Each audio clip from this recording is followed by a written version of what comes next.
حکومت کا اور ٹی ایل پی کے درمیان مذاکرات کا دوسرا دور جو ہے وہ ناکام ہے، یہ میں آپ کو کھل کر کہہ رہا ہوں۔ السلام علیکم، آپ دیکھ رہے ہیں مبشر لقمان یوٹیوب چینل، میرا نام مبشر لقمان ہے۔ ابھی تھوڑی دیر پہلے وزیر اعظم اسلامی جمہوریہ پاکستان جناب عمران خان نے قوم سے خطاب کیا، اور وہ 1.5 گھنٹہ لیٹ ہوا تقریباً خطاب، پہلے 4 بجے ایکسپیکٹڈ تھا، پھر 5:15 کے قریب ہوا، اور اس خطاب میں کئی ایسی باتیں تھیں جن سے ہم سارے ایگری کرتے ہیں، ان سے کوئی اختلاف نہیں ہے، اور کچھ ایسی باتیں ہیں جن سے لوگ اب اس کے پر سوال کریں گے اور اس کے پر کاؤنٹر سوال آئیں گے، اور شام کے جو پروگرامز ہیں ان میں بھرمار ہوگی، اور بہت سی ایسی چیزیں ہیں جو وزیر اعظم نے ٹچ نہیں کی، جو ان کو کرنی چاہیے تھیں، اور وہ ان کو چھوڑ گئے وہاں پہ کھلا۔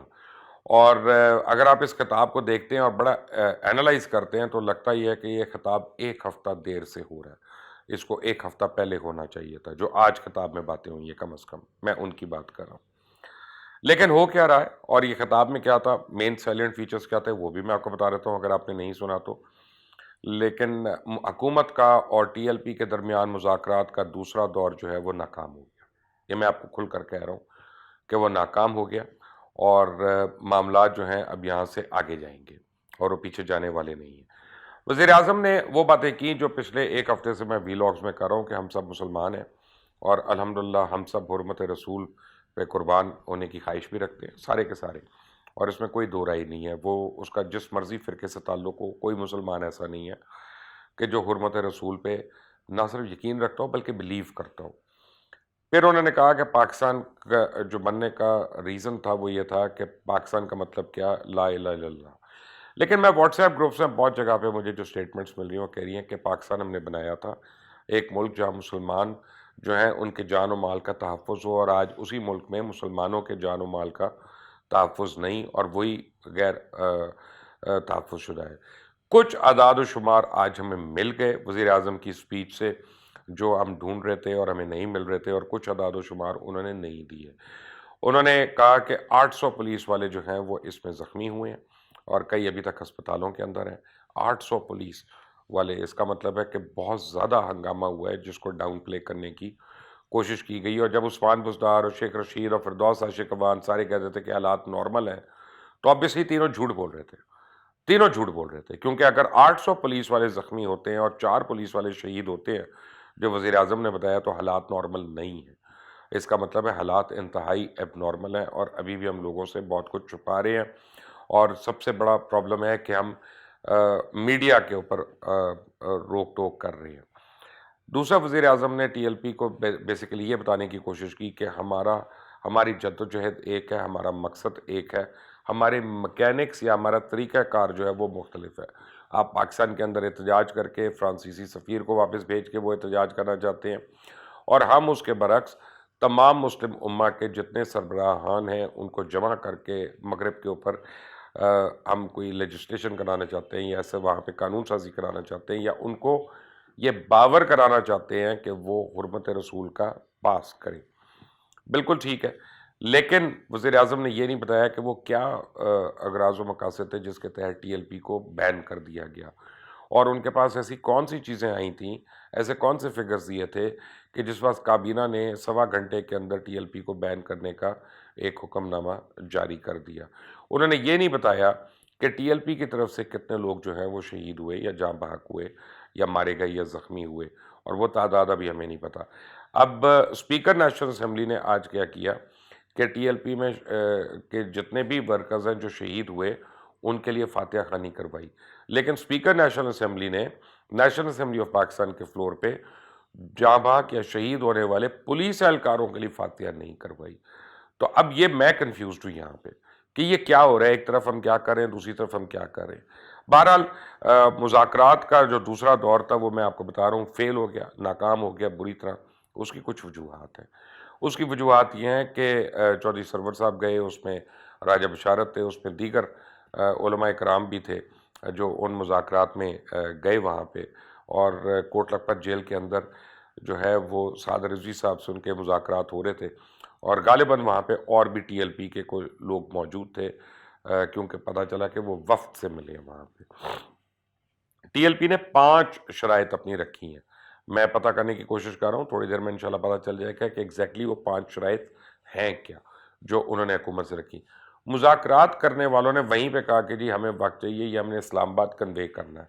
اس کا مطلب ہے حکومت نے مذاکرات کے نام پہ ایک بھونڈا مذاق کیا کہ مذاکرات کے لیے جو لوگ گئے ان کے پاس یہ پاور ہی نہیں تھی کہ وہاں پہ کوئی شرط مانتے یا کسی بات کو انکار کرتے. ان کا جی ایسے ہی ہم اس کو سیدھا ٹرانسفر کر رہے ہیں اور ہم یہ اسلام آباد بھیج رہے ہیں، پھر وہ فیصلہ کر کے بتائیں گے کون سی شرطیں ماننی ہے کون سی نہیں. اب تیسرا دور جو ہے وہ رات کو 10 بجے ہونا ہے. اس کے لیے نور الحق قادری اور شیخ رشید صاحب آ رہے ہیں. پہلی بات تو یہ ہے کہ پتہ ہونا چاہیے کہ کتنا ان کے پاس مینڈیٹ ہے کہ وہ آ کے کیا حل کریں گے. ایک عجیب پوری عوام کو رمضان کے مہینے میں جو ہے اس میں شش و پنج کا شکار کیا ہوا ہے اور پریشان کیا ہوا ہے حکومت کے اس رویے نے. اور پنجاب حکومت اس میں ٹوٹل مسنگ آپ کو نظر آ رہی ہے. کہیں پہ عثمان بزدار نہیں نظر آ رہے. کئی عثمان بزدار کے جو قریبی ساتھی ہیں اور ان کے قریبی جو وزیر ہیں وہ آپ کو نظر نہیں آ رہے. وہ سڑکوں پہ بھی نہیں نظر آ رہے. وہ ہمیں آفیشل یعنی جگہوں پہ بھی نہیں نظر آ رہے. وہ سارے دبک کے بیٹھے ہوئے ہیں کہ کسی طرح یہ کلیئر ہو جائے، کسی طرح ٹھیک ہو جائے اور پھر ہم اس کے بات کریں. اب 10 بجے جب وہ رات کو مذاکرات ہوتے ہیں اس کا کیا حل ہوتا ہے وہ تو ہمیں اس وقت تک کا ویٹ کرنا پڑے گا. لیکن اس وقت انہوں نے مذاکراتی ٹیم نے یہ کہہ دیا کہ ہمارے پاس طاقت نہیں ہے کہ ہم ان معاملات کو ہاں کریں یا نہ کریں. جو وزیر اعظم نے بات نہیں بتائی، انہوں نے بڑے ایڈیکویٹلی بتایا کہ کس طرح سے ہندوستان کے ٹویٹر ہینڈلز اور ہندوستان کے فیس بک اکاؤنٹ جو ہیں وہ فیک انفارمیشن دے رہے ہیں یہاں پہ لوگوں کو، اور جو ہے اس کو استعمال کیا جا رہا ہے. انہوں نے جو یورپ میں ابھی تھوڑی دیر پہلے ہندوستانی میڈیا کا اوپر بھانڈا پھوٹا کہ کتنے سال سے وہ ڈس انفارمیشن کریٹ کر رہے ہیں، اس کا بھی انہوں نے حوالہ دیا. جو وزیر اعظم نے یہ نہیں بتایا کہ ایکچولی ہو کیا رہا ہے آن گراؤنڈ. انہوں نے کہا کہ ہم سے ایک طرف مذاکرات کر رہی تھی ٹی ایل پی اور دوسری طرف وہ اسلام آباد میں مارچ کی تیاری کر رہی تھی. تو یہ تو سیاسی تنظیم کا ایک رائٹ ہے کہ وہ تیاری کر سکتی ہے، وہ اسلام آباد آ سکتی ہے.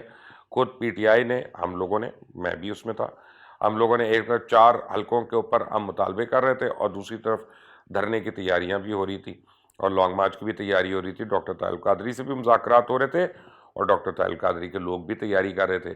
تو ان دونوں کو تو اس پہ بین نہیں کیا تھا. نون لیگ کا جو آج حوالہ دیا وزیر اعظم پاکستان نے وہ ذرا سا میرا خیال ہے کہ صحیح نہیں تھا. نون لیگ کو اتنا کریڈٹ دینا پڑے گا کہ ان کے ابھی تک کسی وزیر، کسی لیڈر نے جو ہے ٹی ایل پی کے لیے اس طرح کا کوئی بیان نہیں دیا جس کو ہم کہیں کہ انہوں نے اپنا پورا وزن جو ہے ٹی ایل پی کے اوپر ڈال دیا. نون لیگ اس کے اوپر کافی کیئرفلی چل رہی ہے اور یہ ان کا کریڈٹ ہے.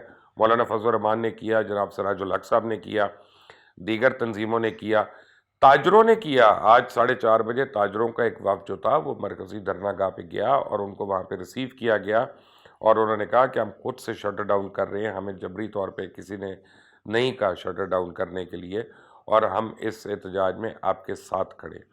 سوال یہ پیدا ہوتا ہے کہ کل جو حکومت کے لوگ رہا ہوئے تھے جس میں پولیس والے بھی تھے، تو انہی کی مدیت میں حکومت نے ٹی ایل پی کے اوپر کیوں مقدمات کر دیے جبکہ مذاکرات کے ایک دور کے بعد وہ رہا ہوئے تھے. بہت سیریس کنڈیشن ہے، یہ اتنی آسان نہیں ہے. اور اس میں پنجاب حکومت کی ایک بار پھر کمزوریاں جو ہیں وہ کھل کر سامنے آ گئی ہیں جن کا ذکر نہیں ہو رہا. لوگ مجھے کہہ رہے تھے کہ عثمان بزدار صاحب جو ہیں ان کی شاید طبیعت ٹھیک نہیں ہے.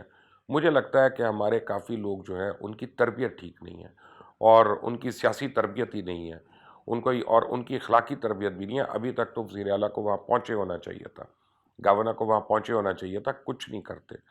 میں آپ کو بتا رہا ہوں کہ اگر آپ جا کے مرہم رکھنے کی کوشش کرتے ہیں تو یہ ہماری روایت نہیں ہے جو ہے ہمارے ملک کی کہ ہمارے گھر پہ کوئی آیا ہوتا ہے تو ہم اس کے پر ہاتھ اٹھاتے ہیں. نہیں، یہ حوصلہ کرنا پڑے گا، ذرا بڑا ہونا پڑے گا. یا پھر دوسری سائڈ پہ آئے کہ اگر آپ نے کرش کرنا ہے تو پھر آپ ریاست بن کے دکھائیں، پھر آپ حکومت بن کے دکھائیں، پھر آپ اپنی لا انفورسمنٹ کو وہ پاورز دیں کہ بنے اور وہ پھر آپ بتائیں کہ آپ ریاست ہے. وہ آپ کر نہیں سکتے، یہ آپ کری جا رہے ہیں. تو یہ آدھا تیتر آدھا بٹیر ہو رہا ہے، آدھا تیتر آدھا بٹیر، and this will lead to more confusion. But اب جیسے جیسے ڈیولپنگ سٹوری آتی ہے، مزید ہمارے پاس دوسری سائڈ کے فگرز آتے ہیں، میں آپ کو اپڈیٹ اس پہ ضرور کروں گا. اس چینل کو ضرور سبسکرائب کریے گا، بیل آئیکن کو پریس کریے گا. مجھے اپنی رائے دیجیے گا کہ آپ کی کیا رائے ہے وزیر اعظم کے خطاب کے بارے میں، اور آپ کیا سمجھتے ہیں کہ اس سے آپ کے جو خدشات ہیں وہ ایڈریس ہو گئے ہیں کہ نہیں ہوئے، اور کیا آپ سمجھتے ہیں کہ اب مسائل کا حل ہونے جا رہا ہے. مجھے بھی ضرور گائیڈ کیجیے گا اس کو بیل آئیکن کو پریس کریے گا. انٹل دا نیکسٹ ٹائم, اللہ حافظ.